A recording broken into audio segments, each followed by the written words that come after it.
On nous vend souvent, en fait, que ça doit aller vite, tu sais, puis qu'on aura le truc en un claquement de doigts. Ça se passe pas comme ça. On a un processus à l'intérieur de nous, moi que j'appelle le processus créateur. Il y a des étapes, en fait, à respecter. C'est toujours les mêmes, mais suivant votre situation, suivant la situation de la personne, suivant où elle en est dans sa vie, et ce qu'elle veut pour sa vie pour plus tard, ses rêves, ses désirs, etc., on va aller le prendre pas tout à fait au même endroit. Donc c'est vraiment en échangeant que moi, dans ma méthode du life design, on va aller utiliser l'histoire de la personne, parce qu'en fait, ton histoire, elle a intégré tout ce qu'il faut pour le futur, en fait. Tout ce que tu as envie de mettre en place est déjà encapsulé dans ton histoire. Donc moi, j'utilise beaucoup ton histoire. Je vais utiliser tes talents, où tu en es aujourd'hui, pour les projeter encore plus loin avec tes compétences. On va alchimiser tout ça. Donc, c'est des choses que tu peux même pas faire tout seul, parce que tu as 95% d'inconscient et 5% de conscient. Donc, tu crois que tu vas pouvoir le faire tout seul, mais tu peux pas. Et en alchimisant ça,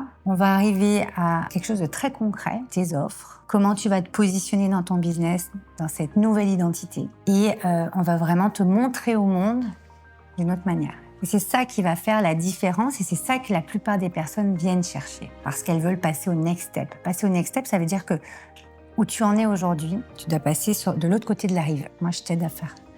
Je suis une passeuse, je te passe de l'autre côté de la rive.